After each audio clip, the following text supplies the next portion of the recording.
नमस्कार विद्यार्थी मित्रांनो, मी अशोक पवार तुमचं सगळ्यांचं स्वागत करतो आपल्या वर्ल्ड ऑफ सायन्स म्हणजे सायन्स बाय अशोक पवार या ऑनलाईन प्लॅटफॉर्मवरती। राज्यसेवा जवळ आलेली आहे।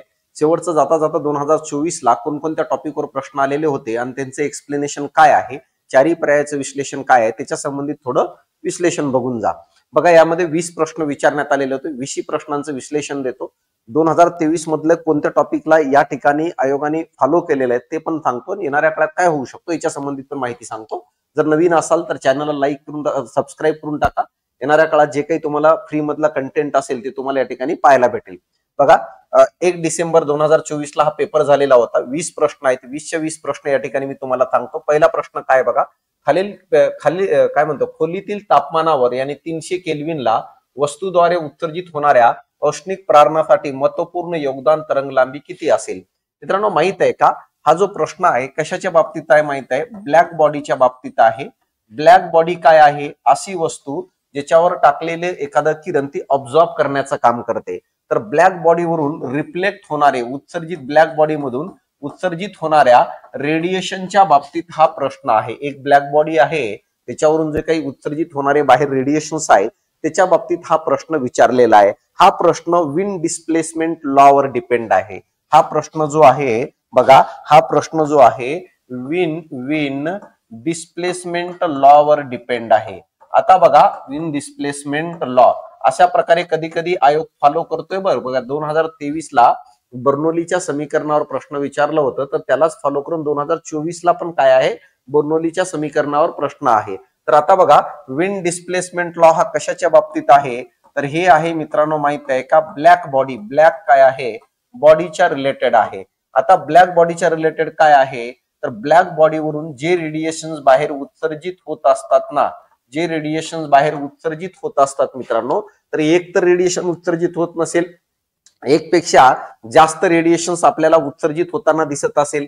आता जे काही रेडिएशन्स एक पेक्षा हे एक अशा प्रकारे मल्टिपल रेडिएशन उत्सर्जित होतं, यापैकी ज्याची तरंग लांबी क्लोरेला ज्याची वेव्हलेंथची इंटेन्सिटी, वेव्हलेंथ जे आहे या वेव्हलेंथची इंटेन्सिटी ज्याची मॅक्झिमम आहे ना, ज्याची इंटेन्सिटी मॅक्झिमम आहे, म्हणजे याचा अर्थ बघा, ब्लॅक बॉडीवरून उत्सर्जित होणारे जे रेडिएशन्स आहेत त्या रेडिएशन्स पैकी ज्या रेडिएशनची इंटेन्सिटी खूप मॅक्झिमम आहे, ती जी काही वेव्हलेंथ आहे ना, ती जी वेव्हलेंथ आहे ते ऍब्सोल्यूट टेम्परेचरच्या व्यस्त प्रमाणात असते। ती ऍब्सोल्यूट टेम्परेचरच्या व्यस्त प्रमाणात असते, यानी काय, इनव्हर्स असते। अशा प्रकारचं नियम मला सांगा विन नावाच्या शास्त्रज्ञाने लावलेला आहे।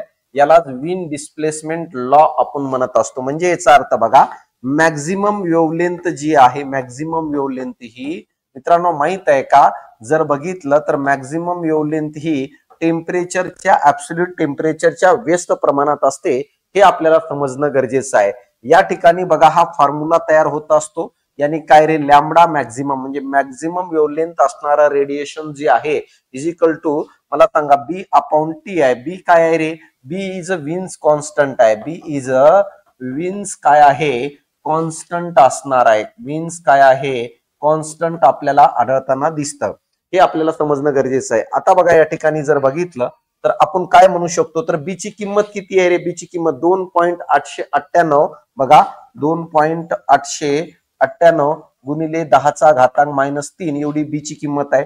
टेम्परेचर किती दिलेले आहे आपल्याला, 300 केल्विन दिलेले ऍब्सोल्यूट। तर या ठिकाणी टाका बरोबर, तर 2.898 गुणिले 10⁻³ भागिले जर 300 केलो आणि ह्याचं जर भागाकार केलो तर आपल्याला 9.6 इंटू 10⁻³ एवढं काय आहे, -6 एवढं आन्सर येताना आपल्याला दिसतो। मित्रांनो, ही गोष्ट आपल्याला समजणं गरजेचं आहे, काय आणि कशा प्रकारे असणार आहे। तर या ठिकाणी आपण जर ऑप्शन बघितलं तर काय असेल रे, काय असणार आहे, तर आता एवढी गोष्ट लक्षात घ्या, जर आपण मीटर मध्ये जर कन्वर्ट केलं तर 9600 समथिंग असणार आहे। आणि 9600 समथिंगच्या या ठिकाणी जर कोण असेल तर हे सेकंड आन्सर असणार आहे 9550 नॅनोमीटर। अशा प्रकारे हे उत्तर आपण काढू शकतो। तर ही गोष्ट लक्षात राहू द्या, येणाऱ्या काळात तुम्हाला या समीकरणावर प्रश्न येऊ शकतो मित्रांनो। किंवा विंड डिस्प्लेसमेंट लॉ हा कशाच्या संबंधित आहे, तर ब्लॅक बॉडीवरून रेडिएशन जे काही बाहेर उत्सर्जित होत असतात त्याच्या संबंधित आहे, हे आपल्याला माहित असणं गरजेचं आहे। तर हा त्याच्या रिलेटेड विचारलेला प्रश्न आहे। सेकंड जो आहे तो साऊंड नावाच्या टॉपिकवर आलेला प्रश्न आहे मित्रा. बघा, खालील विधान सत्य की असत्य असं लिहा म्हणते का, योग्य कोणता आणि योग्य कोणता आहे अशा प्रकारचं या ठिकाणी लिहा म्हणतंय. बघा, आवाजाच्या प्रसारणासाठी माध्यमाची गरज असते हे विधान बरोबर आहे. आवाजाच्या वारंवारतेचे हर्ट्स युनिट आहे हे पण विधान बरोबर आहे. आवाजाची तीव्रता मोजण्यासाठी डेसिबलचा वापर करतात हे पण बरोबर आहे. मित्रांनो, माहित आहे का, साऊंड एनर्जीच्या बाबतीत आपण जर विचार केलो, कोणती एनर्जी, साऊंड एनर्जीच्या बाबतीत जर विचार केलं तर साऊंड एनर्जी ही आपल्याला काय काय पॉइंट आढळतात. सगळ्यात पहिलं पॉइंट बघा, साऊंड एनर्जी ही मेकॅनिकल वेव्हच्या स्वरूपात ट्रॅव्हल करते आणि मेकॅनिकल मध्ये लॉन्जिट्युडिनल काय आहे, वेव्ह माहित आहे का, त्या फॉर्मेटमध्ये ट्रॅव्हल करत असते, लॉन्जिट्युडिनल वेव्ह. दुसरं पॉइंट काय आहे, ध्वनीच्या वहनासाठी माध्यमाची काय आहे, गरज असते रे, ध्वनीच्या वहनासाठी माध्यमाची गरज असते.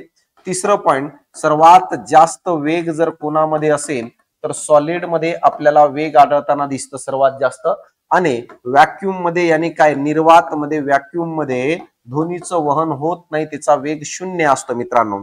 यानंतर साऊंड वेव्ह जेव्हा अशा प्रकारे ट्रॅव्हल करत असते तर एक गोष्ट लक्षात घ्या, तर साऊंड वेव्ह मध्ये जी संख्या मोजत असतो ना साऊंड वेव्हची, त्याला आपण वारंवारता म्हणत असतो, फ्रिक्वेन्सी म्हणत असतो. वारंवारता म्हणजे साऊंड वेव्हच्या तरंगाची संख्या, फ्रिक्वेन्सी, आणि ह्याचं एकक जर बघितलं तर हर्ट्स मध्ये आपण मोजत असतो मित्रांनो. आवाज लहान आहे की आवाज मोठा आहे यालाच आपण लाऊडनेस म्हणतो आपण, किंवा इंटेन्सिटी म्हणत असतो. लाऊडनेस हे डेसिबल मध्ये आपण मोजत असतो मित्रा, डेसिबल मध्ये. लाऊडनेस हे कोणावर डिपेंड असतो माहित आहे का, हा जो डिस्टन्स दिसतो याला म्हणतात अँप्लिट्यूड, याला आयाम म्हणत असतो, याला अँप्लिट्यूड म्हणते, ही गोष्ट लक्षात घ्या. आणि लाऊडनेस किंवा जी इंटेन्सिटी आहे ही जो आयाम यानी अँप्लिट्यूड आहे, या आयामाच्या वर्गाच्या समानुपाती असतं मित्रांनो. म्हणजे अँप्लिट्यूड जर डबल केलो तर आपल्याला इंटेन्सिटी किंवा लाऊडनेस हे 4 पटीने वाढताना दिसतं. हे पॉइंट पण तुम्हाला समजणं गरजेचं आहे. या व्यतिरिक्त आणखी जर पॉइंट सांगायचं म्हटलं तर मित्रांनो, माहित आहे का, साऊंड मध्ये पीच नावाची एक कन्सेप्ट आहे. आता पीच नावाची कन्सेप्ट काय आहे, पीच म्हणजे काय, पॉइंटेड आवाज मित्रांनो, पॉइंटेड आवाज.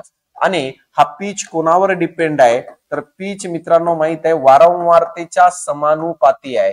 म्हणजे फ्रिक्वेन्सी जेवढी जास्त असेल तेवढं आवाज जास्त पातळ असतो, तेवढं पीच जास्त असतं, आणि तेवढा आवाज तो आपल्याला त्रासदायक वाटायला सुरुवात करतो. तर हे पॉइंट लक्षात राहू द्या. या व्यतिरिक्त आणखी काय बघा, साऊंडचे 3 प्रकार पडत असतात. पहिला आहे सोनिक साऊंड, दुसरा आहे अल्ट्रासोनिक साऊंड, आणि तिसरा आहे त्याला आपण म्हणतो इन्फ्रासोनिक साऊंड म्हणून ओळखत असतो. सोनिक साऊंडची वारंवारता 20 हर्ट्ज पासून ते 20,000 हर्ट्ज पर्यंत असते मित्रा, आणि अल्ट्रासोनिकची वारंवारता 20,000 हर्ट्ज पेक्षा जास्त असते, आणि इन्फ्रासोनिक जी आहे 20 हर्ट्ज पेक्षा कमी वारंवारतेचा ध्वनी असतो. यापैकी एक गोष्ट लक्षात घ्या, अल्ट्रासोनिक साऊंड जो आहे हे वैद्यकीय क्षेत्रामध्ये आपण वापरत असतो, सोनोग्राफी करण्यासाठी, शरीरातील ट्यूमर शोधण्यासाठी, जहाजावर संपर्क करण्यासाठी, समुद्राची खोली मोजण्यासाठी, अशा वेगवेगळ्या ठिकाणी आपण अल्ट्रासोनिक साऊंडचा वापर करतो. अल्ट्रासोनिक साऊंडची निर्मिती कोण करत असेल तर अल्ट्रासोनिक साऊंडची निर्मिती वटवाघूळ करत असते, वटवाघूळ करतं. या व्यतिरिक्त डॉल्फिन मासा पण काय आहे हे करत असते. इन्फ्रासोनिक साऊंड हे ज्याची वारंवारता सर्वात कमी असतं मित्रांनो, किती तर 20 हर्ट्ज असतं, आणि इन्फ्रासोनिक साऊंड हे वेल मासा निर्माण करत असतो. यानंतर जर बघितलं तर पुढे वेल माशानंतर सेकंड काय असणार आहे, तर सेकंड आपण म्हणू शकतो हत्ती पण निर्माण करत असतं, गेंडा पण काय करत असतो, निर्माण करत असतो. ही गोष्ट लक्षात राहू द्या. तर अशा प्रकारे याच्या बाबतीत तुम्हाला माहित असणं गरजेचं आहे. आणि ध्वनीचा वेग कशावर डिपेंड आहे तर माध्यमावर डिपेंड करत असतो सर्वात जास्त प्रमाणामध्ये, आणि माध्यम कोणतं आहे त्यांच्यावर डिपेंड आहे. सॉलिड मध्ये सर्वात जास्त आहे, द्रवामध्ये कमी आहे, गॅसेस मध्ये आणखी कमी, व्हॅक्यूम मध्ये त्याचं वहन होत नाही. आणि ह्याच्या बाबतीतच हे प्रश्न विचारलेलं होता, आवाजाच्या प्रसारणासाठी माध्यमाची गरज असते का, असते. वारंवारता फ्रिक्वेन्सी हर्ट्स मध्ये मोजत असतो, लाऊडनेस किंवा इंटेन्सिटी मोजण्यासाठी डेसिबलचा वापर करत असतो. आणि तुम्हाला माहित आहे का, 0 डेसिबल म्हणजे काय रे, आवाज ऐकू येण्यास सुरुवात असतं. म्हणजे आपल्याला किती डेसिबलचा आवाज ऐकू येऊ शकतो तर कमीत कमी 0 डेसिबलचा आपल्याला आवाज ऐकू येऊ शकतो. ही गोष्ट लक्षात राहू द्या. तर हे साऊंड नावाच्या टॉपिकवरचा हा प्रश्न आहे मित्रांनो. आता बघा, यानंतर हे आपल्या पुस्तकातून आलेलं आहे म्हणून हे स्क्रीनशॉट दिलेले आहेत, कारण की आपला पुस्तक आहे त्याच्यातून प्रश्न मागच्या 2-3 वर्षापासून कंटिन्युअसली विचारले जात आहे. पुस्तकाची साईज एकदम कमी आहे, 300 पानाचाच पुस्तक आहे, परंतु 100% त्याच्यातून प्रश्न येताना पाठीमागच्या 2 वर्षापासून 1 वर्षापासून दिसतंय आपल्याला. 1 वर्षापासून 2 नाही, 1 वर्षापासून काय आपल्याला दिसतंय व्यवस्थित बघून घ्या. त्याच्या पहिले नोट्स मधून यायचे म्हणून 2 वर्ष म्हणलो. बघा, खालीलपैकी कोणतं वाक्य चुकीचं आहे असा प्रश्न या ठिकाणी दिलेला आहे. चुकीचं वाक्य कोणतं आहे असा प्रश्न दिलेला आहे. अणुकेंद्रक प्रोटॉन आणि न्यूट्रॉनने बनलेले असते. प्रोटॉनवर धन भार असतो, इलेक्ट्रॉनवर ऋण भार असतो आणि इलेक्ट्रॉनवर धन भार असतो. अणूच्या संरचनेवरचा हा प्रश्न आहे मित्रा. तर अणूची संरचना एकदा बघून घ्या. अणूच्या संबंधित काय काय आहे ते समजून घ्या. अणूच्या संबंधित वेगवेगळ्या शास्त्रज्ञांनी सिद्धांत मांडलेला आहे. सगळ्यात पहिलं जर बघितलं, महर्षी कनाद नावाचा शास्त्रज्ञ आहे मित्रा. महर्षी कनाद नावाचा हा शास्त्रज्ञ आहे आणि ही गोष्ट लक्षात घ्या की महर्षी कनाद नावाचा शास्त्रज्ञ आहे आणि ह्यांनी काय केलं तर माहित आहे का, अणूला परमाणू हे नाव दिलेलं होतं. परमाणू सगळ्यात पहिल्यांदा इसवी पूर्व 6व्या शतकामध्ये. यानंतर सेकंड शास्त्रज्ञ आहे, त्याला आपण डेमोक्रॅटिस म्हणत असतो. डेमोक्रॅटिस यांनी अणूला ऍटमस हे नाव दिलं रे, ऍटमस हे नाव दिलं. तिसरं पॉइंट जर बघितलं तर मित्रांनो, तो जर कोण असेल तर ते असणार आहे John Dalton. John Dalton John Dalton John Dalton यांनी अणूची एक थेरी मांडलेली होती. यामध्ये सांगितलं होतं की अणू हा भरीव गोळा आहे, भरीव गोळा आहे. अणूला निर्माणही करता येत नाही आणि अणूला नष्टही करता येत नाही. एकाच मूलद्रव्याचे सर्व अणू सारखे असतात, वेगवेगळ्या मूलद्रव्याचे अणू वेगवेगळे असतात, असं जॉन डाल्टन यांनी, कधीची गोष्ट आहे, 1808 ला म्हटलं. यानंतर पुढे येतो कोण माहित आहे का, जे जे थॉम्सन यांनी अणूच्या रिलेटेड सिद्धांत मांडलेला आहे. जे जे थॉम्सन आहे. जे जे थॉम्सन यांनी काय केलं माहित आहे का, अणूची संरचना स्पष्ट करणारा पहिला शास्त्रज्ञ. अणूला कलिंगडाची उपमा दिली, कलिंगडाची उपमा दिली, ज्याला प्लम पुडिंग मॉडेल म्हणत असतो. त्यांनी पॉझिटिव्ह आणि निगेटिव्ह प्रभाराचं सांगितलं. त्यांनी इलेक्ट्रॉनचा शोध लावला, इलेक्ट्रॉनचा शोध लावला कुणी, जे जे थॉम्सन. यानंतर कोण येतं, रुदरफोर्ड नावाचा शास्त्रज्ञ आहे. रुदरफोर्ड यांनी अणूच्या केंद्रकाचा शोध लावला रे मित्रांनो, केंद्रकाचा शोध लावलं. सांगितलं पॉझिटिव्ह प्रभार फक्त केंद्रकात असतो, केंद्रकात असतो, आणि निगेटिव्ह प्रभार आणि इलेक्ट्रॉन केंद्रकाच्या बाहेर सगळीकडे फिरत असतात. यानंतर आलं कोण रे, नील्स बोर नावाच्या शास्त्रज्ञ आलं. नील्स बोर याने कक्षांचा शोध लावला, याने ऑर्बिटचा शोध लावला आणि सांगितलं की इलेक्ट्रॉन हे बाहेर ऑर्बिट मध्ये फिरत असतात, कक्षेमध्ये फिरत असतात, शेल मध्ये फिरत असतात. आता मग अणू हा कसा बनलेला आहे तर मित्रा, अणू याने ऍटम हा जर बघितलं 2 भागापासून बनलेला आहे. अणूला एक केंद्रक यानी न्यूक्लियस असतं आणि दुसरं जर बघितलं तर अणूला बाहेर ऑर्बिट यानी कक्षा असते रे. अशा प्रकारे हा केंद्रक असतो आणि बाहेरच्या बाजूला अशा प्रकारे ऑर्बिट असतात. केंद्रकाचा बघा, केंद्रकाचा शोध कुणी लावलेला तर केंद्रकाचा शोध लावलेला आहे रुदरफोर्ड नावाच्या शास्त्रज्ञांनी. समजा केंद्रकामध्ये पॉझिटिव्ह प्रभार असतं, सर्व वस्तुमान जर कुठं सामावलेला असेल तर केंद्रकात असतो. या केंद्रकाच्या आतमध्ये 2 पार्टिकल असतात मित्रा, प्रोटॉन आणि न्यूट्रॉन नावाचं. प्रोटॉनवर काय रे, प्रोटॉनवर पॉझिटिव्ह प्रभार असतं प्लस 1.6 इंटू 10⁻⁻19 कुलोम नावाचे.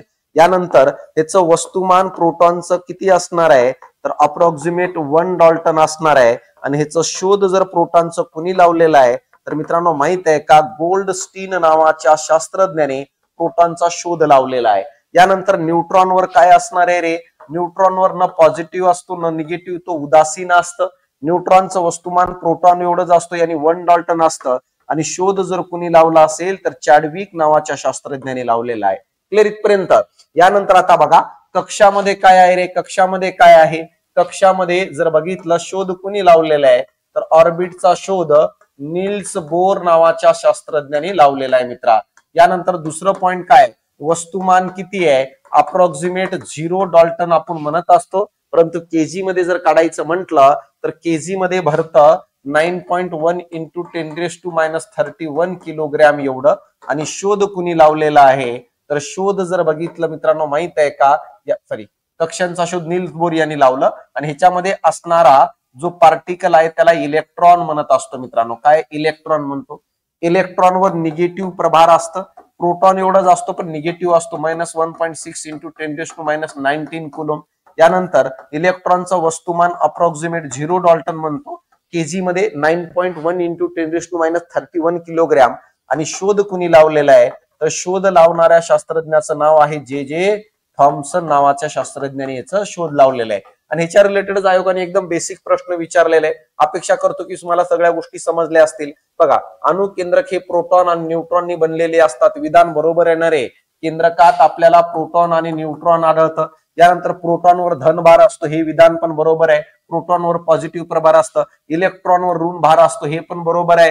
हे पण बरोबर आहे. इलेक्ट्रॉनवर निगेटिव्ह चार्ज असतं, न्यूट्रॉनवर धनभार असतो, हे विधान चुकीचं आहे. कारण न्यूट्रॉन हा उदासीन असतो. मी आताच तुम्हाला सांगितलं आपल्याला हे चुकीचं आहे. तर मला सांगा या ठिकाणी उत्तर काय रे? आपल्याला चुकीचं कोणतं निवडायचंय? तर चौथं चुकीचं आहे, बाकी सगळं बरोबर आहे. म्हणून उत्तर काय यायला पाहिजे? तर चौथा यायला पाहिजे मित्रांनो. क्लिअर इथपर्यंत? तर हे आपल्याला कळणं गरजेचं आहे. अशा प्रकारचे प्रश्न विचारले जातात. खालीलपैकी कुठे बर्नौली समीकरणाचा उपयोग नाही होत, असा प्रश्न विचारलेला आहे. बघा, 2023 ला बर्नौलीचं समीकरण कोणतं, असा प्रश्न आपल्याला विचारलेलं होतं. आणि या ठिकाणी आपल्याला प्रश्न विचारलेला आहे की कोणत्या ठिकाणी बर्नौलीच्या समीकरणाचा वापर होत नाही. मित्रांनो, माहित आहे का, बर्नौली समीकरण जो आहे त्याच्याबद्दल काही गोष्टी समजून घेण्याचा प्रयत्न करूया. बर्नौली समीकरण हा लिक्विडच्या फ्लो बाबतीत आहे रे मित्रांनो. माहित आहे, जर बघितलं तर बर्नौलीचं समीकरण जो आहे, बर्नौलीचं समीकरण काय सांगतं, कशाच्या बाबतीत आहे? तर बर्नौलीचं समीकरण हे सगळ्यात पहिल्यांदा द्रवाच्या गतीच्या रिलेटेड आहे. द्रवाच्या गतीच्या रिलेटेड आहे. जो काही लिक्विड आहे त्याच्या फ्लोच्या रिलेटेड आपल्याला हे आढळताना दिसतं. हे काय दाखवतं रे? तर मित्रांनो, द्रवाच्या वहनामध्ये कन्झर्वेशन ऑफ एनर्जी दाखवण्याचं काम करते. कन्झर्वेशन ऑफ एनर्जी म्हणजे याचा अर्थ ऊर्जेचं सातत्यीकरण कसं राहतं हे दाखवण्याचं काम करतं जेव्हा गतीचं वहन होतो. अशा प्रकारे या ठिकाणी सांगतो. आता बघा, बर्नौलीचं समीकरण आपल्याला सांगतं काय? बर्नौलीचं समीकरण सांगतं की जर समजा एखाद्या पाईप मधून जर स्थिर द्रवाचं वहन होत असेल, तर त्या पाईप मधील प्रेशर एनर्जी, त्या पाईप मधील कायनेटिक एनर्जी आणि त्या पाईप मधील पोटेन्शियल एनर्जी ही नेहमी कॉन्स्टंट असते जर स्थिर द्रवाचं वहन होत असेल तर. हे बर्नौलीचं समीकरण सांगतं की एखाद्या पाईप मधून जर स्थिर द्रवाचं वहन होत असेल तर त्यामध्ये असणारी पोटेन्शियल एनर्जी, कायनेटिक एनर्जी आणि प्रेशर एनर्जी या तिघांची बेरीज नेहमी कॉन्स्टंट असतं. एक कमी झालं तर दुसरं वाढतं, दुसरं वाढलं तर दुसरं कमी होतं. परंतु बघा, एकूण बेरीज जी आहे ती मात्र कॉन्स्टंट राहते. म्हणजे काय बघा, प्रेशर एनर्जी 20 आहे, कायनेटिक एनर्जी 10 आहे आणि पोटेन्शियल एनर्जी 20 आहे. तर मला सांगा, टोटल बेरीज 50 असणार आहे की नाही? मग या ठिकाणी ही 50च राहते. कधी कधी प्रेशर एनर्जी 10 होऊन जाते तर त्या जागेवर कायनेटिक एनर्जी 20 होऊन जाते आणि हे 20च राहतं. म्हणजे आदला बदल होईल कमी जास्त, परंतु एकूण एनर्जी कॉन्स्टंट असते. यालाच आपण बर्नौली समीकरण म्हणतो. ऍक्च्युअली समीकरण कसं आहे बघा, ऍक्च्युअली समीकरण कसं आहे ते आपल्याला समजणं गरजेचं आहे मित्रांनो. तर हे जो आहे ऍक्च्युअली समीकरण आहे बघा, P plus rho v square rho g h, अशा प्रकारे हे या ठिकाणी हे समीकरण दाखवतं. Rho GH is equal to constant.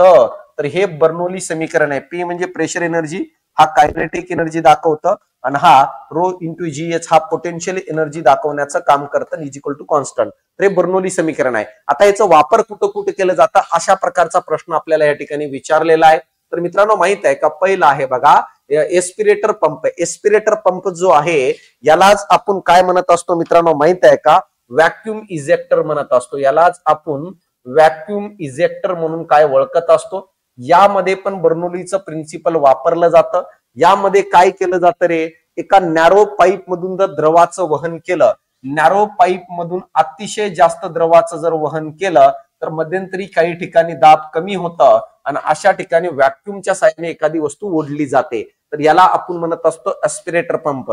आता बघा, व्हेंचुरी पंप काय आहे? तर मित्रांनो, माहित आहे का, ह्याच्यामध्ये द्रवाचा फ्लो मोजण्यासाठी हे वापरलं जातं रे. फ्लो मोजण्यासाठी वापरलं जातं आणि हे पण बर्नौलीच्या समीकरणावरच आहे. मित्रांनो, माहित आहे का, द्रवाचा फ्लोचा दर मोजण्यासाठी, फ्लोचा रेट मोजण्यासाठी हे वापरलं जातं. आणि द्रवाची जी गती आहे, प्रवाहाची गती, हे पण बर्नौलीच्या समीकरणावर डिपेंड आहे. म्हणून या प्रश्नाचं उत्तर आहे खालीलपैकी कोणतेही नाही. एक गोष्ट लक्षात घ्या, 2023 ला बर्नौलीच्या समीकरणावर प्रश्न आलता, 24 ला पण रिफ्लेक्ट झालं, तर त्याच्या रिलेटेड ऑप्शन मध्ये काय आहे त्यानुसार उत्तराकडे आपल्याला जाता यायला पाहिजे. आता बघा या ठिकाणी जर बघितलं 55 नंबरचा प्रश्न आहे, वर फेकलेल्या कणाची गती 0 असते परंतु त्याचे त्वरण किती असते. आता बघ भाऊ, एक चेंडू आहे या ठिकाणी, या ठिकाणापासून एक चेंडू वरती फेकलो, एक चेंडू वरती फेकलो, तर वरती फेकल्यानंतर या ठिकाणी त्याचा वेग हा 0 होऊन गेला. तर वेग 0 झाला तर या ठिकाणी त्वरण गती किती असणार आहे असं विचारलेलं आहे. तर या ठिकाणी जी ची किंमत किती असणार आहे, तर मित्रांनो माहित आहे का, तर त्वरण किती असणार आहे, तर गुरुत्वाकर्षण बल जेवढं असेल तेवढंच त्वरण असणार आहे. तर या ठिकाणी गुरुत्वाकर्षण बल जर 9.8 असेल तर त्वरण पण 9 असंच असणार आहे. तर अशा प्रकारे या ठिकाणी आता म्हणून ह्याचं उत्तर काय आहे, तर गुरुत्वाकर्षण बला एवढंच काय आहे आपल्याला या पॉइंटला त्वरण आढळताना दिसतं. तुम्ही म्हणताल तर या ठिकाणी वेग 0 होत असेल तर त्वरण ऍक्सेलरेशन पण 0 असेल ना.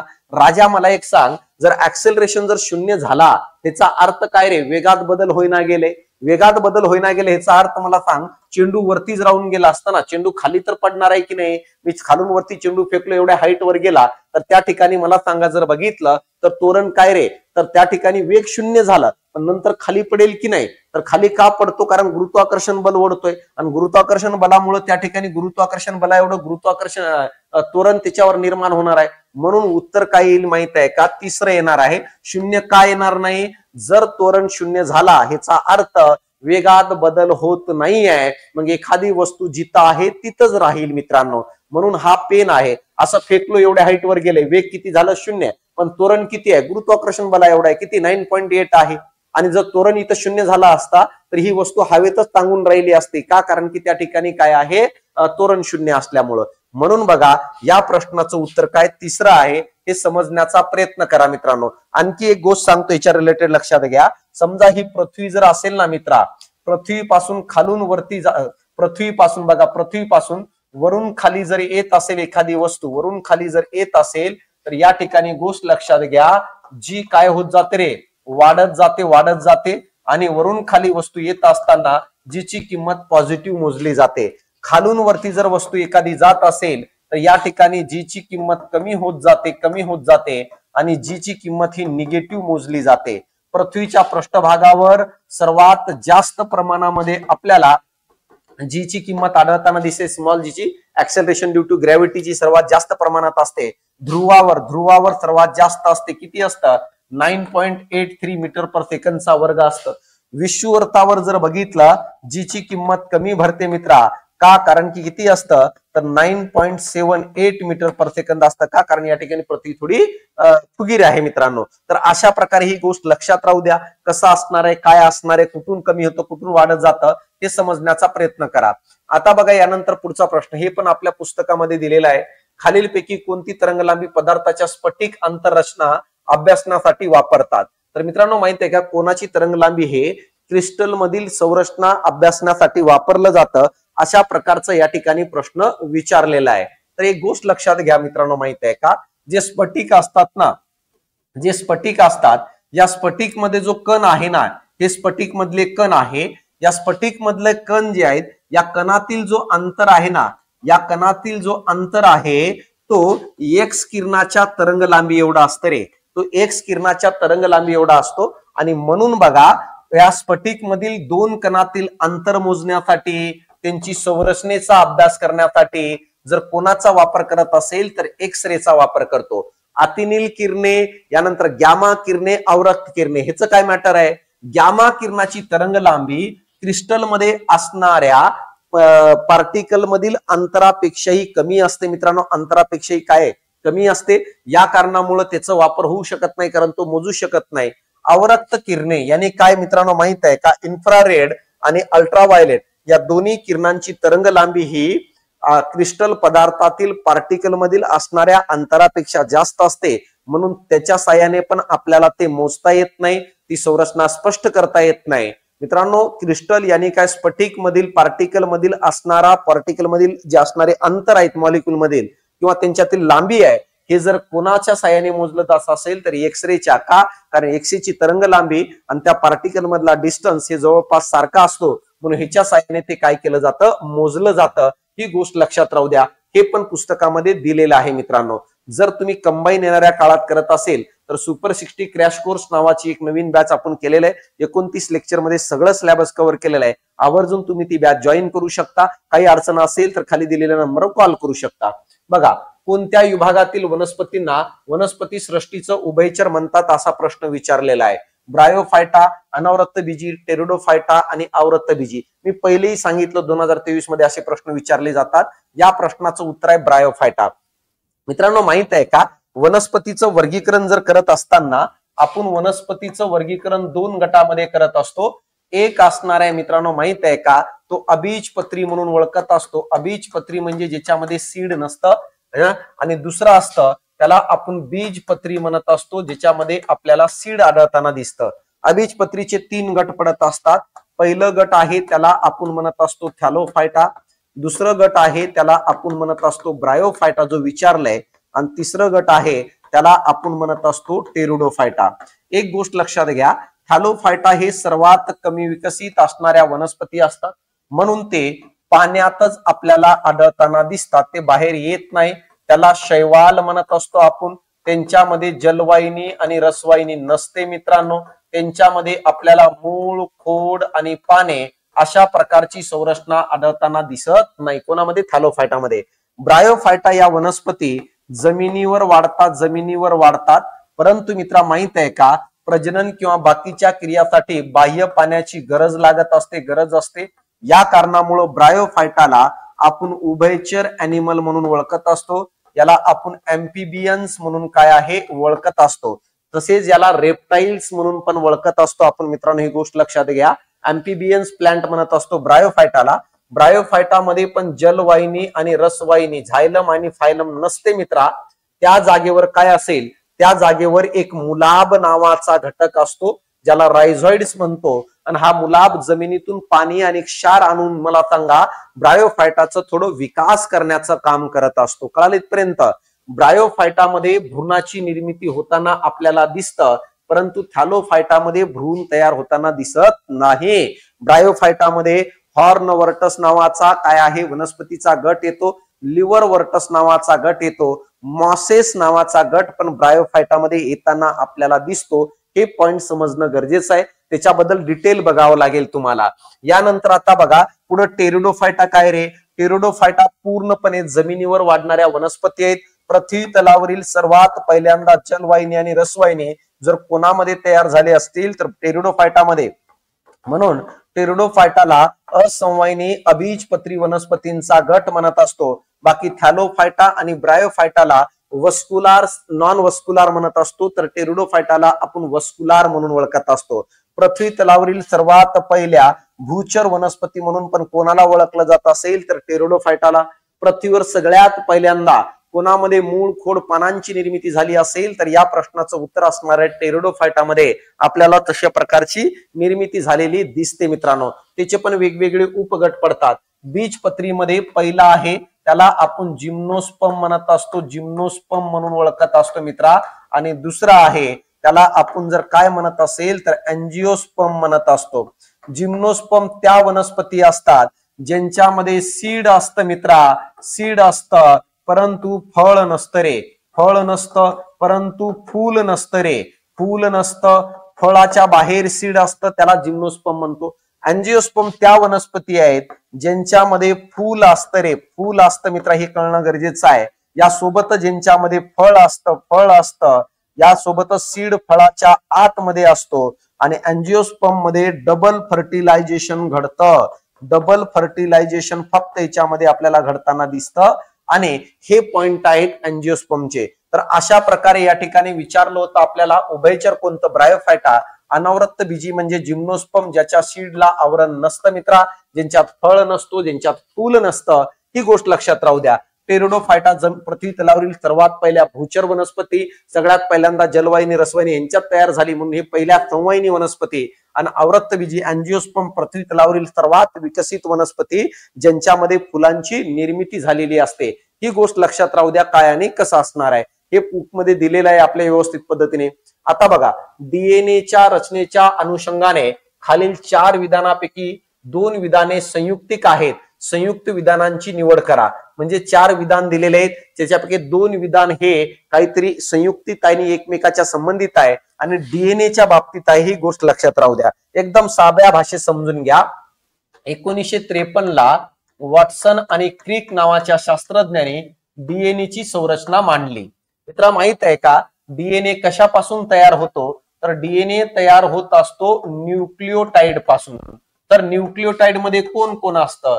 शर्करा असतो मित्रा, यासोबतच फॉस्फेट गट असतो ज्याला फॉस्फरिक ऍसिड म्हणतो, आणि यासोबतच नायट्रोजन पदार्थ पण आपल्याला डीएनए मध्ये आढळताना दिसतं, आणि या तिघांनाही एकत्रित न्यूक्लिओटाइड म्हणतो रे मित्रा.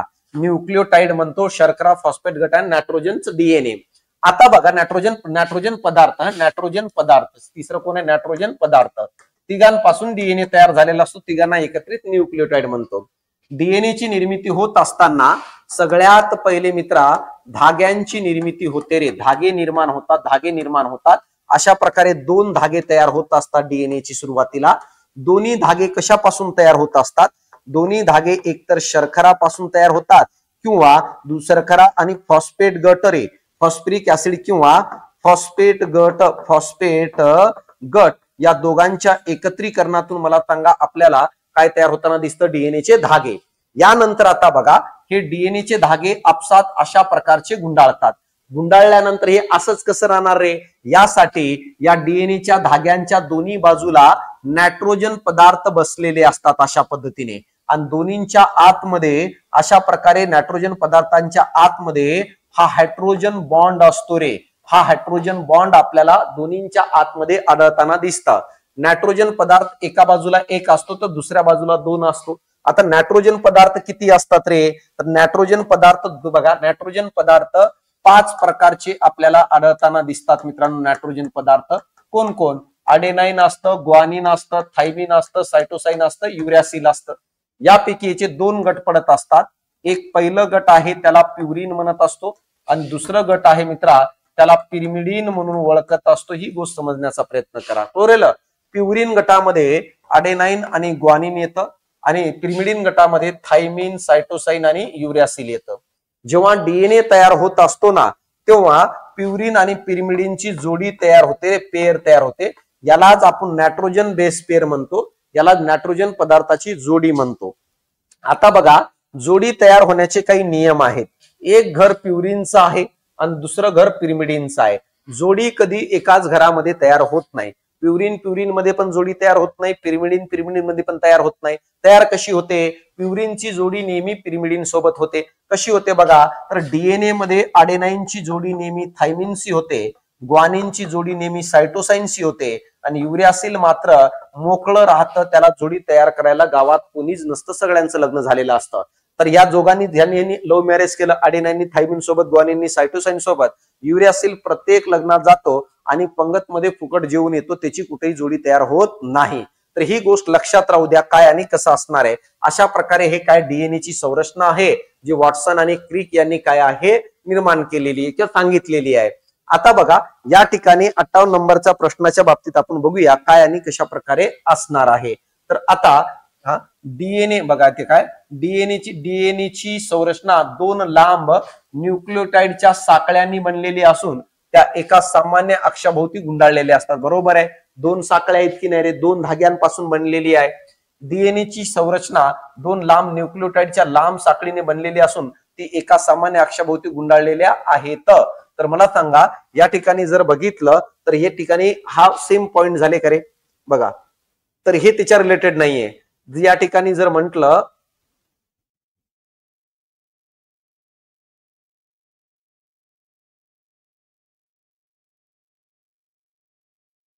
नाही, हे विधान काहीतरी गडबड झालेली आहे, पण हे ऑप्शन मध्ये वेगळं आहे. बघा, या 2 साखळ्या एकमेकाशी अशा रीतीने पूरक आहेत की अडेनाइनची जोडी थायमिनशी बरोबर आहे व सायटोसाइनची जोडी काय ग्वानिनशी, हे पण बरोबर आहे. तर मित्रांनो, हे पण विधान बरोबर आहे. पहिलं विधान बरोबर आहे. या 2 साखळ्या एकमेकांशी पूरक नसून यामध्ये अडेनाइन सोबत युरॅसिल असतो का रे? नाही. हे चुकीचं आहे. आता सांगितलं तर ए आणि सी उत्तर यायला पाहिजे, म्हणजे उत्तर काय रे, तिसरं येणं अपेक्षित आहे मित्रांनो. कन्सेप्ट क्लिअर जर असेल तर भाषेचं एवढं प्रॉब्लेम येत नाही मित्रांनो. आता मॅक्झिमम मुलांना काय प्रॉब्लेम आहे, सर लँग्वेजच कळत नाही. तर हे का कळत नाही, कारण आपण पाठ करून जातो राजा. तू पहिल्यांदा समजून घे ना की कसं आहे काय आहे. यासाठी जनरल उदाहरणांच्या साहाय्याने ते समजण्याची गरज आहे, तेव्हा आपल्याला कुठतरी ते सगळं व्यवस्थित जमून येतं मित्रांनो. क्लिअर इथपर्यंत. तर हे दिलेलं आहे आपल्या पुस्तकामध्ये मित्रांनो. शिल्डेन आणि शॉन यांच्या पेशी सिद्धांताबाबत खालीलपैकी कोणती विधाने अचूक आहेत. तर पेशी सिद्धांताच्या बाबतीत या ठिकाणी आपल्याला विचारलेलं आहे. पेशी सिद्धांत या दोघांनी मांडलेलं होतं.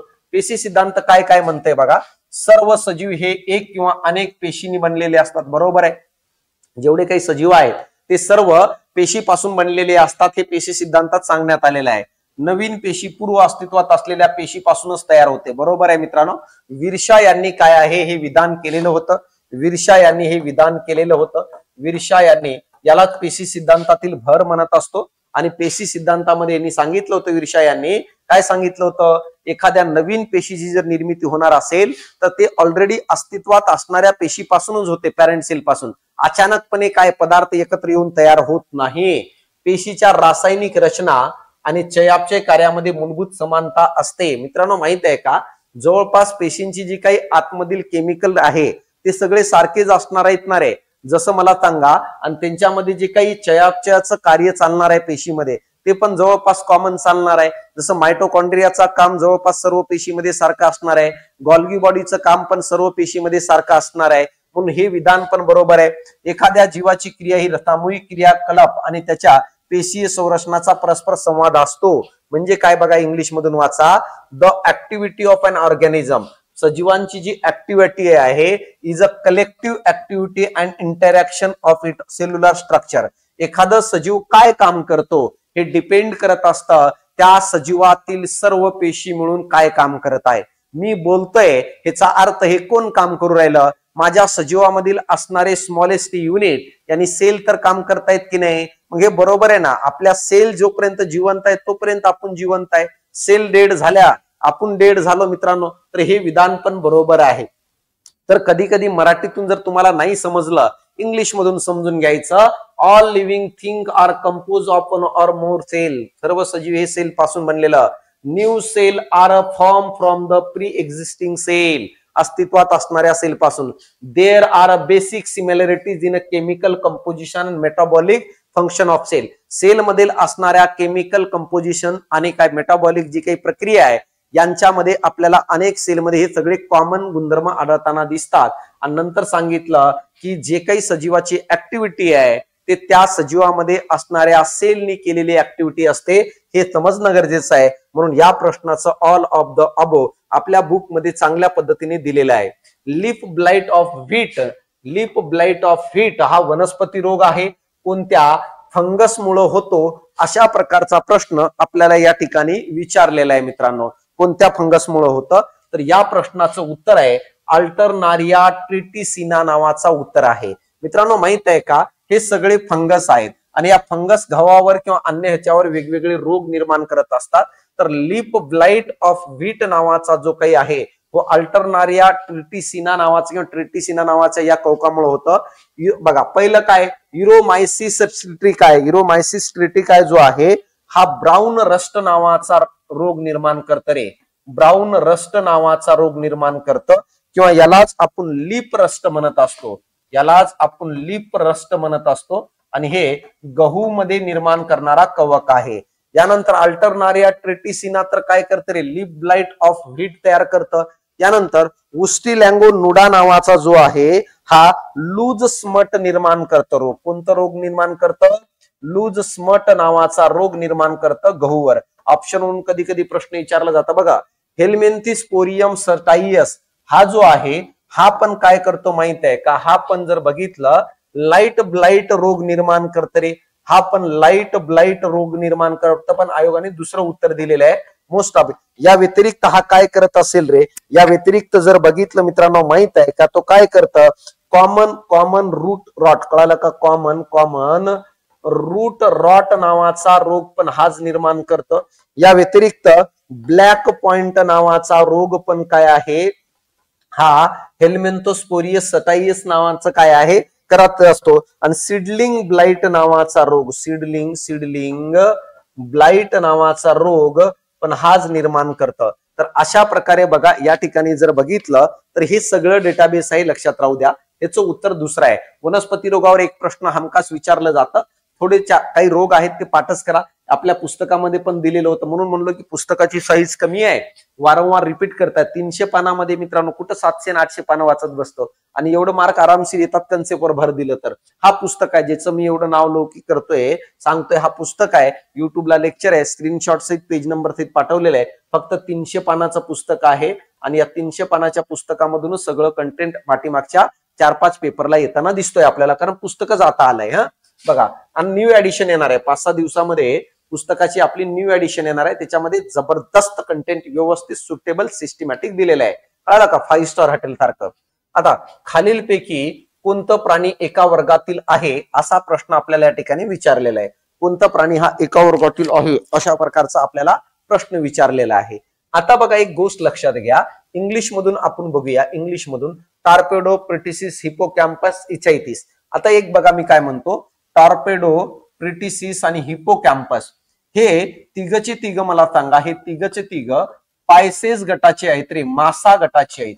मासामध्ये आणखी तुम्हाला सांगतो बघा, टॉर्पेडो हा कार्टिजिनस मासा आहे, प्रिस्टिस हा कार्टिजिनस मासा आहे, पण हिपोकॅम्पस हा ऑस्टिजिनस मासा आहे. आणि तर इचाइथोपिस काय आहे? इचाइथोपिस हा काय करत असतो? हा असंच आहे का? तर मित्रांनो माहित आहे का, हा उभयचर गटामध्ये येतं. इथं प्रश्न विचारले की एकाच क्लासमध्ये कोणतं येतं, तर पहिले येणार नाहीये. बघा, इचाइथस हा उभयचर गटातला आहे, हिपोकॅम्पस हा मासा गटातला आहे, कॅलोटस हा पण मासा गटातला आहे. कोरेला करे, कॅलोटसला जर बघितलं नाही, कॅलोटस हा मासा गटातला नाही, हा सरपटणारा आहे, रेप्टाईल सरपटणारा आहे. आणि अनाबस हा पण काय आहे? मासा गटातला आहे. हे पण येणार नाही का? कारण एक उभयचर मधले 2 मासा गटातला आहे पायसेस आणि एक सरपटणारा आहे. यानंतर कॅलोटस आहे, हा सरपटणारा आहे, प्रिस्टिस हा मासा आहे, इचाइथस हा उभय. इथं तर पूर्ण वाटच लावून टाकले म्हणून हे पण येणार नाही. चौथं, टॉर्पेडो मासा आहे मित्रा, प्रिस्टिस मासा आहे, हिपोकॅम्पस मासा आहे आणि यानंतर अनाबस पण काय आहे? मासा आहे. ही गोष्ट आपल्याला समजणं गरजेचं आहे. कोरेल इथपर्यंत. यापैकी एक गोष्ट लक्षात घ्या, टॉर्पेडो आणि प्रिस्टिस हे दोघही जर बघितलं कार्टिजिनस फिश आहेत आणि हे दोघही मला सांगा ऑस्टिजिनस फिश आहेत. ही गोष्ट लक्षात राहू द्या, म्हणून उत्तर चौथा आहे.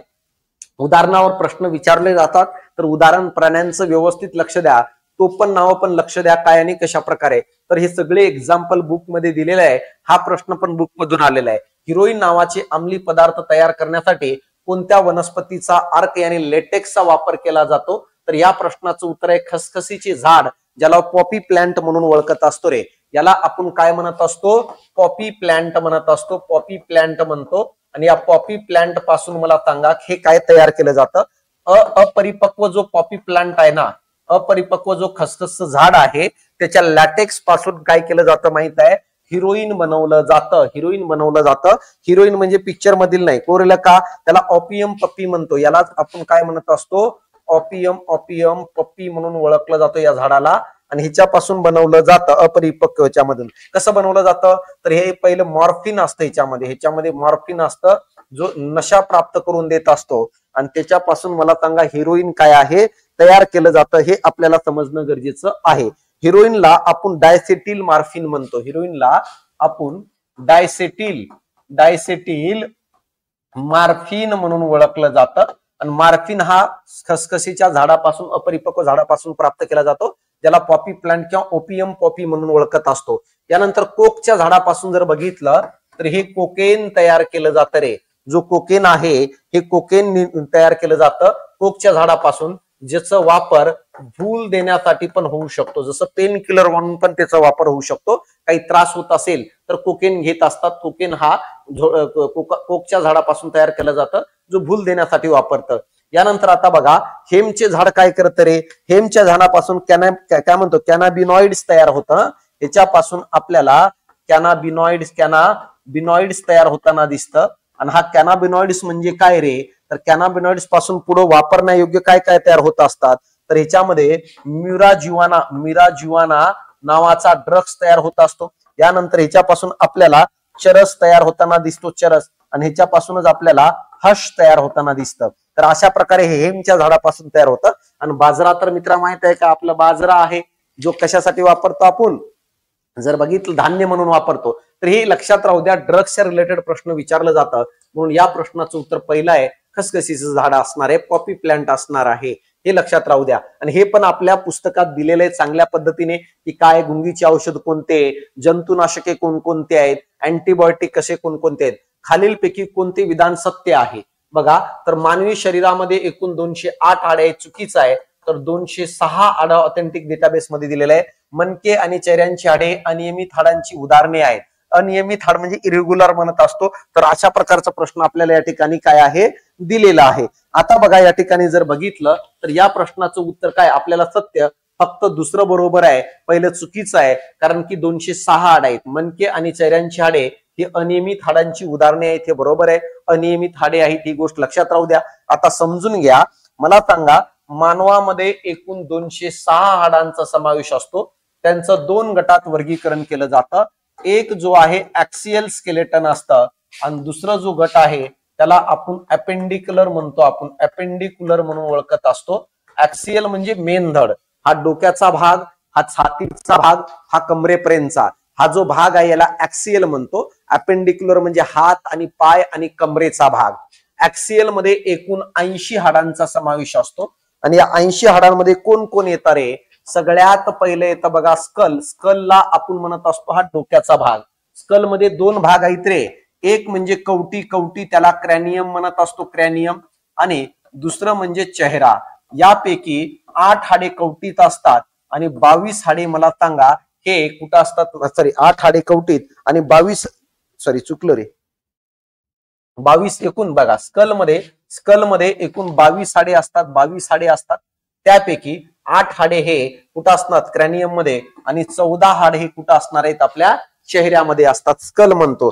यानंतर आपल्या गळ्याजवळ हवाईड नावाचा बोन असतो, हवाईड नावाचा बोन असतो. हा बोन असतो, यू आकाराचा असतो मित्रांनो. हा कोणत्याही दुसऱ्या हाडाला जोडलेला नाहीये, एकटा आहे. आणि जेव्हा फाशी घेतो माणूस तेव्हा हा हाड मोडतो. नेमकं गळा दाबून मारलाय का, स्वतः फाशी घेतलाय का, चेक करण्यासाठी हवाईड बोन्स काय केलं जातं, तपासलं जातं. यानंतर चालू होतो काय रे, कानामध्ये एकूण 3 हाड आहेत, 3 हाड आहेत. सगळ्यात पहिलं आहे बघा मॅलियस, मॅलियस म्हणून ओळखत असतो आपण, मॅलियस म्हणतो. यानंतर दुसरा आहे त्याला इनकस म्हणत असतो, इनकस. आणि तिसरा आहे स्टेपस. स्टेपस हा सर्वात लहान हाड म्हणून ओळखलं जातं मित्रांनो शरीरातील. यानंतर चौथा आहे वर्टिब्रल कॉलम. वर्टिब्रल कॉलम म्हणजे काय रे, पाठीमागचा जो काही आहे ना, हा जो पाठीमागचा दिसणारा पाठीचा मणका, हे म्हणजे वर्टिब्रल कॉलम. त्याच्यामध्ये 33 हाडे असतात. आणि यानंतर असतं थोरॅसिक कॅग, थोरॅसिक कॅग म्हणतो, ज्याला छातीचा पिंजरा म्हणतो. त्याच्यामध्ये 25 हाड आहे. एक मध्यंतरी, दोन्ही बाजूला बरगाड्यात 12 असतात, आणि मध्यंतरी एक फ्लॅट बोन असतो. अशा प्रकारे 25. तर हे सगळे ऍक्सियल स्केलेटन मध्ये येतात. यामध्ये अपेंडिक्युलर म्हणजे काय रे, हातापायाचं सगळं येणार आहे या ठिकाणी. यामध्ये 126 हाड असतात, यामध्ये 126. त्याच्यामध्ये बघा खांद्याचा हाड असतो, ज्याला पेक्टोरल म्हणत असतो. यानंतर मला सांगा, आपण म्हणू शकतो हाताचा हाड आहे. यानंतर पेल्विकचा भाग आहे. आणि शेवटी लोअर लिंब आहे, जो पायाचा भाग आहे. तर अशा प्रकारे 126 हाडे या ठिकाणी येताना आपल्याला दिसतात. ही गोष्ट आपल्याला समजणं गरजेचं आहे. म्हणून उत्तर काय आहे, सेकंड आहे मित्रांनो. म्हणजेच काय रे, हे फक्त बरोबर आहे म्हणजे सेकंड, बाकी वरचं सगळं काय आहे, चुकीचं आहे. यानंतर आता बघा इथं पुस्तकात हे पण दिलेलं आहे सगळं चांगल्या पद्धतीने. हात आणि पाय यांच्यातील, हाड व सांधे यांच्यातील साधारण साम्य आहे. साम्य काय बघा, हा जो हाड आहे मांडीचा, इथला हात दंडाचा, तर हा इथला हात आहे की नाही आपल्या पायामध्ये. हा जो हाड आहे तर खाली हाड आहे की नाही. तर हे कॉमन कोणकोणत्या नावाने ओळखलं जातं, अशा प्रकारचा प्रश्न आपल्याला या ठिकाणी विचारलेला आहे. तर आता बघा या ठिकाणी खांद्याचा जो हाड आहे, किंवा आपण असं इंग्लिश मधून जर बघूया, शोल्डर जो जॉईंट आहे, क्लोरेला शोल्डर जो जॉईंट आहे, तो कोणाशी दाखवतो रे, हिप जॉईंटशी दाखवतो. हिप जॉईंटशी आपल्याला दाखवताना दिसतो. ह्युमरस जो सगळ्यात मोठा हाड आहे, हा कोणाशी दाखवतो, फिमरशी दाखवत असतो मित्रांनो. हा हाड जो आहे ह्युमरस आहे, आणि इथं मांडीतला हाड फिमर आहे. तर अशा प्रकारे, आणि इनब्लो जो आहे हा दाखवतो टिबिया फॅब्युला आणि रेडिओ उल्ना म्हणजे काय नी आहे. नी म्हणजे बघा एक तर इथला हाड इथल्या मांडीच्या हाडाशी कॉमन आहे, हे हाड या हाडाशी कॉमन आहे, म्हणून उत्तर काय रे तर आपलं उत्तर हे पहिलं येणं अपेक्षित आहे मित्रांनो. तर हे लक्षात राहू द्या कॉमन काय काय आहे कसं कसं असणार आहे. हाडांची नावं फक्त थोडं लक्षात घ्यायचंय. रासायनिक खतांच्या अतिवापरामुळे शेत जमिनीतील वाढलेल्या अम्लाचं उदासीनीकरण करण्यासाठी कोणतं रसायन वापरलं जातं. मित्रांनो माहित आहे का कॅल्शियम हायड्रॉक्साईड नावाचं रसायन वापरलं जातं आणि कॅल्शियम हायड्रॉक्साईडला आपण चुन्याची निवळी म्हणून पण ओळखलं असतो. कळलं का हे वापरलं जातं. दुसरं बघा काय आहे पोटॅशियम हा एक प्रकारचं वनस्पतीच्या विकासासाठी असणारा पोषकद्रव्य आहे मित्रांनो. मिल्क ऑफ मॅग्नेशिया जो आहे हे मानव वापरत असतो कशासाठी आपली ऍसिडिटी कमी करण्यासाठी. ऍसिडिटी कमी करण्यासाठी मिल्क ऑफ मॅग्नेशिया किंवा त्याला मॅग्नेशियम ऑक्साईड म्हणून पण ओळखत असतो. अशा पद्धतीने आपण लिहित असतो MgOH2 आणि हे आपण वापरत असतो मानवामध्ये ऍसिडिटी कमी करण्यासाठी. आणि अमोनियम हायड्रॉक्साईड हा काय रे तर हे स्वच्छता करण्यासाठी वापरलं जाणार आहे. कळलं का स्वच्छता करण्यासाठी साफसफाई करण्यासाठी कोणामध्ये प्रयोगशाळेमध्ये प्रयोगशाळेत हे स्वच्छता करण्यासाठी स्वच्छ करण्यासाठी वापरलं जाणारं रसायन आहे. इथं विचारलं होतं रासायनिक खताच्या अतिवापरामुळं जमिनीची जी आम्लता वाढली होती ते कमी करण्यासाठी चुन्याची निवळी कॅल्शियम हायड्रॉक्साईडचा वापर केला जातो. म्हणून उत्तर आपलं काय रे बी असणार आहे. बी कुठं आहे AC तर मला सांगा तिसऱ्या ठिकाणी आहे म्हणून उत्तर काय येईल रे तिसरं येणार आहे. तर कधी कधी डेली लाईफ मधील असे काही रसायनांच्या वापराबद्दल विचारू शकतात. नवीन पुस्तकामध्ये हा सेपरेट टॉपिक ऍड केलेला आहे डेली लाईफ मध्ये वापरात येणाऱ्या रसायनांच्या बाबतीत मित्रांनो. हे आपल्याला समजणं गरजेचं आहे. तर हे कळालं असेल तुम्हाला काय तर हे दिलेलं आहे बघा आम्लारी टॉपिक मध्ये 66 खालीलपैकी कोणत्या धातूंची जोडी त्यांच्या खनिजापासून वेगळी काढण्यासाठी सायनाइड नावाच्या पद्धतीचा वापर केला जातो. सायनाइड नावाच्या पद्धतीचा वापर हे कमी क्रियाशील असणाऱ्या धातूंना त्यांच्या अशुद्ध पदार्थापासून वेगळं करण्यासाठी वापरलं जातं. सगळ्यात कमी क्रियाशील आणि सगळ्यात कमी क्रियाशील कोण आहे तर आपलं AU आणि AG आहे. गोल्ड आणि चांदी सोनं आणि चांदी यांच्या त्यांच्या इम्प्युरिटी असणाऱ्या पदार्थापासून वेगळं करण्यासाठी सायनाइड नावाच्या पद्धतीचा वापर केला जातो. बाकी काय बघा बाकी काय आहे तर या ठिकाणी कॉपर जो आहे कॉपरला वेगळं करण्यासाठी फ्लोटेशन नावाच्या पद्धतीचा वापर केला जातो. कोबाल्टसाठी काय कोबाल्टसाठी एका पद्धतीचा वापर केला जातं त्याला लिचिंग म्हणत असतो. लिचिंग नावाची पद्धत वापरून काय केलं जातं कोबाल्टला त्याच्या अशुद्ध पदार्थापासून वेगळं केलं जातं. आणि सोडियम साठी इलेक्ट्रोलिसिस नावाची पद्धत वापरली जाते आणि या इलेक्ट्रोलिसिस नावाच्या पद्धतीचा वापर करून अशुद्ध असणाऱ्या पदार्थाला वेगळं केलं जातं शुद्ध पदार्थापासून. कोरेले की नाही किंवा शुद्ध पदार्थाला वेगळं केलं जातं. मेटल नॉन मेटल या टॉपिक वरचा हा प्रश्न आहे. तर अशा प्रकारचे प्रश्न येऊ शकतात. तर या ठिकाणी प्रश्न काय आहे रे तर फक्त C जो आहे ह्याच्यासाठीच आपण काय आहे सायनाइड पद्धत वापरत असतो. न कॉपर साठी वापरत कॉपर साठी तर फ्रॉथ फ्लोटेशन वापरतो. कोबाल्ट साठी लिचिंग वापरतो आणि सोडियम साठी इलेक्ट्रोलिसिस वापरतो. म्हणून उत्तर काय रे दुसरं येणं अपेक्षित आहे मित्रांनो. क्लिअर इथपर्यंत हे समजणं गरजेचं आहे. डॅश हे तेल आणि चरबीमध्ये असंतृप्तता मोजण्यासाठी वापरलं जातं. अनसॅच्युरेशन मोजण्यासाठी कोणामधील माहित आहे का तेलमध्ये किंवा लिपिड मधील अनसॅच्युरेशन पणा मोजण्यासाठी डॅशचा वापर केला जातो असा प्रश्न या ठिकाणी दिलेला आहे मित्रांनो.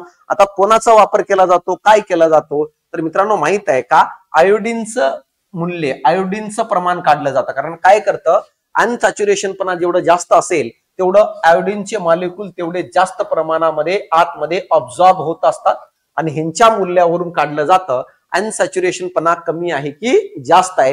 ही गोष्ट आपल्याला समजणं गरजेचं आहे मित्रांनो. कोरेलं का हे आपल्याला कळणं गरजेचं आहे. तर हे असणार आहे काय माहित आहे का या ठिकाणी असणार आहे कोणतं हे आयोडीनचं मूल्यावरून काढलं जातं. कशाच्या रिलेटेड ह्याच्या रिलेटेड. तर ह्याचं उत्तर काय आहे हेच असणार आहे. तर हे डेली लाईफ मध्ये किंवा असे प्रश्न तुम्हाला काही वेळेस राज्यसेवेला येतात. कंबाईनला पण असे प्रश्न काय आहे जास्त प्रमाणामध्ये दिसत नाही. ही गोष्ट आपल्याला समजणं गरजेचं आहे. क्लिअर इथपर्यंत कळालं ह्याचं उत्तर काय आहे. आता बघा यानंतर काय आहे आणि हे सोबनीकरण काय बघा सोबनीकरण मूल्य काय सांगतं माहित आहे का तर काय म्हणतो, फॅटी ऍसिडची साखळीची लांबी सांगते रे. फॅटी ऍसिडच्या साखळीची लांबी सांगण्याचं काम जर कोण करत असेल तर कोण करतं, हे कोण कशावरून काढलं जातं, साबणीकरणच्या मूल्यावरून काढलं जातं. खालील रासायनिक अभिक्रिया कोणत्या प्रकारात मोडते, ओळखा. ओळखाओळखीचा कार्यक्रम आहे, सोपा आहे. आता रासायनिक अभिक्रियेचे वेगवेगळे प्रकार पडतात रे. मला सांगा, रासायनिक अभिक्रियेचे वेगवेगळे प्रकार पडत असतात. कोणकोणते प्रकार सांगतो. सगळ्यात पहिला आहे combination reaction. Combination reaction, combination reaction, combination reaction म्हणतो आपण. कॉम्बिनेशन रिएक्शन मध्ये दोन किंवा अधिक रिएक्टंट एकत्र येतात आणि एकच प्रोडक्ट तयार करतात. रिएक्टंट म्हणजे अभिक्रियेत भाग घेणारे घटक. बघा, हा दोन रिएक्टंट आणि एकच प्रोडक्ट, त्याला कॉम्बिनेशन रिएक्शन म्हणतो. उदाहरणार्थ बघा, आता कार्बन आणि ऑक्सिजन दोघांच्या एकत्रीकरणातून कार्बन डायऑक्साईड तयार झालं, हे झालं कॉम्बिनेशन.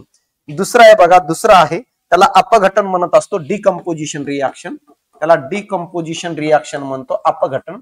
अपघटन मध्ये काय असतं माहित आहे का, एकच कोणतं तरी मला सांगा, अशा प्रकारे काय आहे, रिएक्टंट आहे, अभिक्रिया घडते आणि एक पेक्षा जास्त आपल्याला प्रोडक्ट तयार होताना दिसतं, याला म्हणत असतो आपण अपघटन किंवा डिकम्पोजिशन रिएक्शन. दोन कळाल्या. तिसरी बघा, तिसरी काय आहे, विस्थापन रिएक्शन यानी डिस्प्लेसमेंट रिएक्शन. तिसरी आहे डिस्प्लेसमेंट रिएक्शन.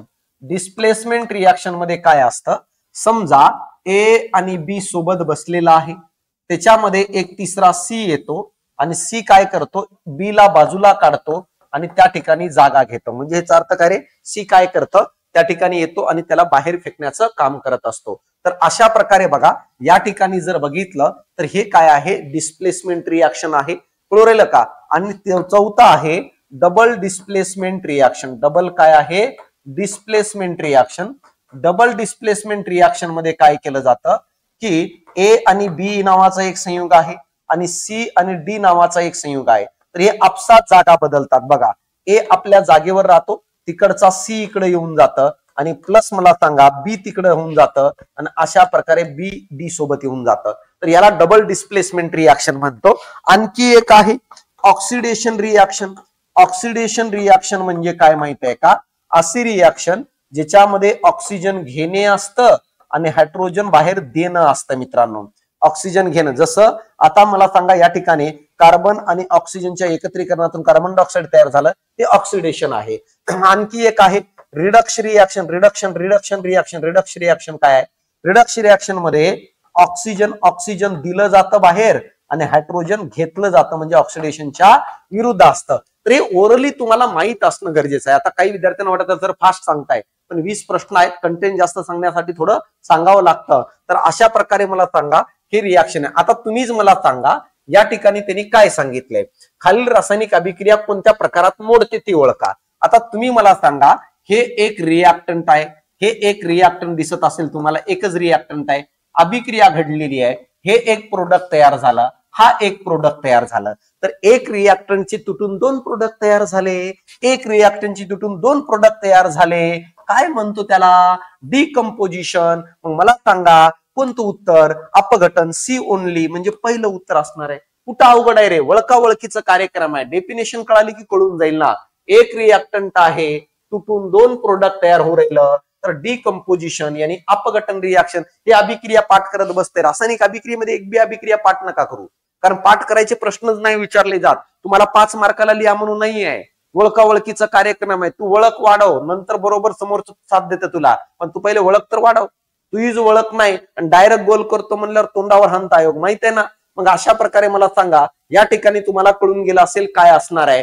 पुढचं बघा, आता 69 खालील विधानांचा विचार घ्या. रासायनिक अभिक्रियेचा दर कशावर डिपेंड करत असतो रे, रासायनिक अभिक्रियेचा दर कशावर डिपेंड करत असतो, अशा प्रकारचा प्रश्न आपल्याला या ठिकाणी काय आहे विचारलेला आहे. आता बघा या ठिकाणी काय आहे, सगळ्यात पहिलं अभिक्रियाकारकांच्या संहतीच्या प्रमाणात बदलतो. बरोबर आहे मित्रांनो. माहित आहे का, जो रिएक्टंट अभिक्रियेत भाग घेणार आहे त्याचं प्रमाण, त्याचं कॉन्सन्ट्रेशन किती आहे त्याच्यावर डिपेंड आहे ना रे.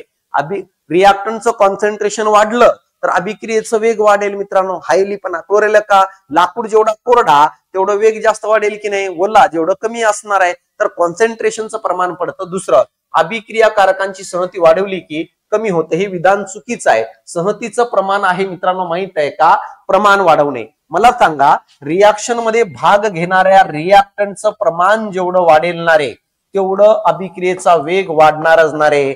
1 किलोग्राम लाकडातून जेवढी ऊर्जा तयार होते त्याच्यापेक्षा जास्त ऊर्जा 10 किलोग्रामच्या लाकडातून तयार होईल की नाही. म्हणून हे विधान चुकीचं ठरतं. कारण हे म्हणतं संहती जेवढी वाढूया तेवढं कमी होतं, तर कमी नाही मित्रा, अभिक्रियेचा वेग वाढतो.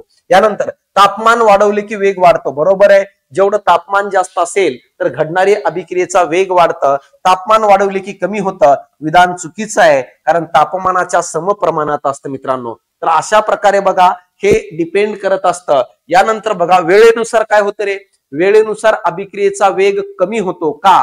कारण वेळेनुसार अभिक्रियेत भाग घेणाऱ्या रिॲक्टंटचं प्रमाण कमी होत जातं. म्हणून ए आणि मला सांगा सी हे उत्तर असणार आहे. तर आता बघा मी या ठिकाणी ए आणि सी म्हणजे काय रे, तिसरं. तर काय काय सांगितलं, सगळ्यात पहिल्यांदा जो रिॲक्टंट आहे ना, रिॲक्टंट म्हणजे अभिक्रियाकारके, ह्याच्या आकारावर डिपेंड आहे. आकार जेवढं लहान असेल मित्रा, अभिक्रियेचा वेग तेवढं जास्त असतो रे. का सर? मला सांग, लाकूड जेवढं लहान असेल फास्ट जळेल की नाही? 100% जळणार आहे. यानंतर सर संहतीचा काय परिणाम पडतो? यस, संहती जेवढी जास्त तेवढं मला सांगा अभिक्रियेचा वेग पण जास्त असतो. ही गोष्ट लक्षात राहू द्या. यानंतर सर टेम्परेचरचा काय परिणाम पडतो ना, टेम्परेचर जेवढं जास्त तेवढं अभिक्रियेचा वेग पण जास्त असतो मित्रांनो. अभिक्रियेचा वेग पण जास्त असतं. आणखी कोणाचा परिणाम पडेल रे? तर आणखी जर बघितलं मित्रांनो माहित आहे का, हे 3-4 पॉइंट्स आहेत. आणखी कोणाचा परिणाम पडणार आहे? तापमान वाढलं की हे वाढतं. आणखी आपण म्हणू शकतो उत्प्रेरक, कॅटलिस्ट जो आहे या कारणामुळं पण अभिक्रियेचा वेग जास्त होतो. कॅटलिस्टमुळे पण अभिक्रियेचा वेग काय आहे? जास्त असतो. या सगळ्या गोष्टींचा परिणाम आपल्याला पडताना दिसतं. ही गोष्ट लक्षात राहू द्या. म्हणून ह्याचं उत्तर काय? तिसरं येणार आहे. आणि शेवटचं बघा 17व्या नंबर, हे पण आपल्या बुक मधून आलेला प्रश्न आहे. खालीलपैकी कोणत्या समस्थानिकाला जड हायड्रोजन असे म्हणतात? Protium, tritium, deuterium. मित्रांनो माहित आहे, काही गोष्ट लक्षात घ्या. हायड्रोजनचे 3 समस्थानिक आहेत रे. हायड्रोजनचे 3 आयसोटोप्स आहेत. सगळ्यात पहिलं जर बघितलं हे आहे, दुसरं जर बघितलं तर हे आहे, आणि तिसरं जर बघितलं तर हे आहे. याला प्रोटियम म्हणून ओळखत असतो. पहिल्याला प्रोटियम म्हणतो, प्रोटियम. याला म्हणतो आपण ड्यूटेरियम म्हणत असतो. आणि याला आपण म्हणत असतो काय माहित आहे का? ट्रिटियम. मित्रांनो माहित आहे, या ठिकाणी बघा या प्रोटियम मध्ये न्यूट्रॉनची संख्या 0 असते, ड्यूटेरियम मध्ये न्यूट्रॉन 1 असतं, आणि ट्रिटियम मध्ये न्यूट्रॉन 2 असतं. हे विचारू शकतात बरं, कोणामध्ये न्यूट्रॉनची संख्या किती आहे. प्रोटियम जो आहे हा जो साधं पाणी आहे, या साध्या पाण्यामध्ये हे असतो जो आपण पितो ते. ड्यूटेरियम हा जड पाण्यामध्ये आपल्याला आढळताना दिसतो, ड्यूटेरियम ऑक्साईड मध्ये, आणि हा साध्या पाण्यामध्ये आढळतं. आणि हे ड्यूटेरियम ऑक्साईड अणुभट्टीमध्ये मॉडरेटर म्हणून वापरलं जातं न्यूट्रॉनचा वेग कमी करण्यासाठी मित्रांनो. ट्रिटियम हा किरणोत्सर्जित गुणधर्म दाखवतं, रेडिओ ऍक्टिव्हिटी गुणधर्म दाखवतं, किरणोत्सर्जित गुणधर्म दाखवतं. म्हणून ह्याचा वापर हायड्रोजन बॉम्ब मध्ये पण आपण करू शकतो. तर अशा प्रकारे या ठिकाणी विचारले, आपल्याला विचारले जड कोण आहे? तर जड मला सांगा ड्यूटेरियम आहे. म्हणून उत्तर फक्त बी यायला पाहिजे. आणि कोणतं यायला पाहिजे? दुसरं यायला पाहिजे. या व्यतिरिक्त बघा, या व्यतिरिक्त समस्थानिकाचे काही गुणधर्म आहेत ते लक्षात घ्या. समस्थानिक म्हणजे काय असतात रे? एकाच मूलद्रव्याचा गट असतो, ज्यामध्ये अणुअंक हा सारखा असतो, त्याचा ऍटॉमिक नंबर, परंतु अणुवस्तुमान मात्र वेगळा असतो. चौथं, प्रोटॉन संख्या आयसोटोप्स मध्ये सारखी आढळते मित्रांनो. 5वं, इलेक्ट्रॉन संख्या पण आयसोटोप्स मध्ये सारखी आढळते, परंतु 6वं, न्यूट्रॉन संख्या मात्र आपल्याला वेगळी आढळते. 7वं, रासायनिक गुणधर्म मात्र सारखा आढळतो आयसोटोप्स. आणि 8वं, भौतिक गुणधर्म मात्र आपल्याला वेगळं आढळतं रे आयसोटोप्स. कळाली पर्यंत. आणि आवर्त सारणीत कुठं एकत्र की वेगळं? एकत्रच ठेवण्यात आलेलं आहे आयसोटोप्सला. तर अशा प्रकारे हा 17व्या नंबरचा प्रश्न, ज्याचं उत्तर ड्यूटेरियम आहे, जो मी तुम्हाला चांगल्या पद्धतीने सांगितलेला आहे. तर अशा प्रकारे 20 हे पण प्रश्न आपल्या पुस्तकातून आलेला आहे. मित्रांनो माहित आहे का, पाठीमागच्या 1-1.5 वर्षामध्ये जेवढे काही पेपर झालेले आहेत, कंबाईनला 15 पैकी 12 प्लस प्रश्न, मेन्सला 12 पैकी 12 प्रश्न, राज्यसेवेला 15 प्रश्न, असे प्रश्नांची संख्या आपल्या पुस्तकातून आलेली आहे.